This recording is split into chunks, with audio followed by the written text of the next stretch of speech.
guys, it's Searden, and today we're doing a review of the Nerf Zombie Strike Slingfire. So the Slingfire was released in 2013, and it's a lever action blaster, which means you don't have to fiddle around with pump action or the top slides. You can just use the same hand that you're firing the blaster with to just prime it like that, and then you can fire.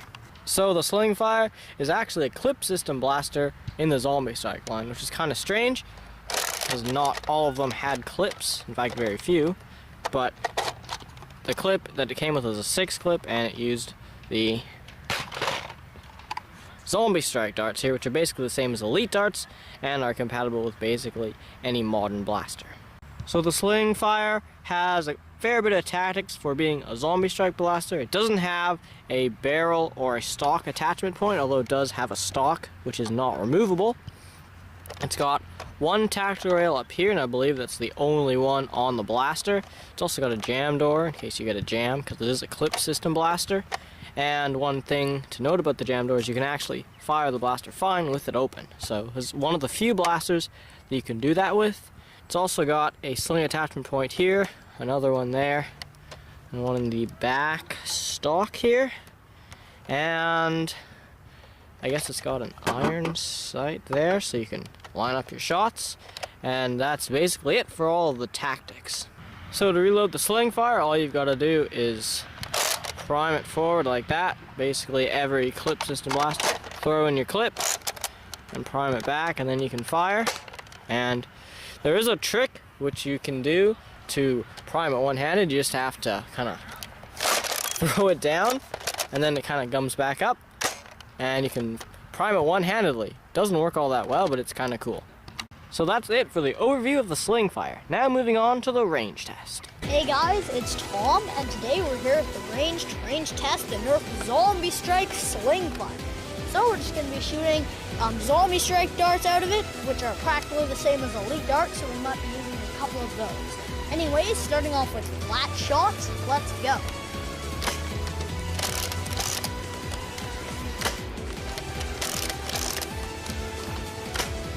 Okay, now angled shots.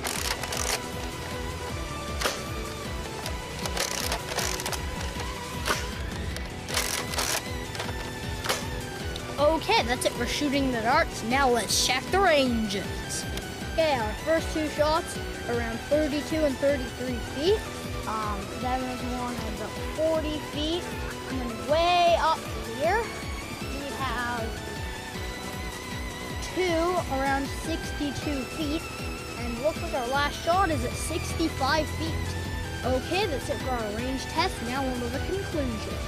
So the Slingfire is basically a retaliator with a cool way you can prime it, and it does look pretty nice, and it feels really fun to just prime it, although I wouldn't say it's a very practical blaster for war use, because it does jam a fair bit. We didn't get any in our range test, but we've used ours quite a bit, and we know that they do kind of jam. They also have some problems with the actual lever action system, which can kind of jam up a lot and is really sticky sometimes. And to be honest, the handle, like the lever handle that you prime it with, feels really flimsy, and I'm afraid that every time I prime it, it's just going to snap off, and it's just really flimsy and kind of moves around. So should you get a Slingfire? If you want a lever action blaster, the Slingfire is a pretty good option, although it's not as good as the Buzz Bee Sentinel. But it's an okay blaster. It's kind of like a retaliator that's slightly less powerful. So, I mean, if you can't get retaliators and you just want a Slingfire, it's going to be okay, but it's certainly not the best blaster out there for ranges, although it does look really nice, so you do have to give it that.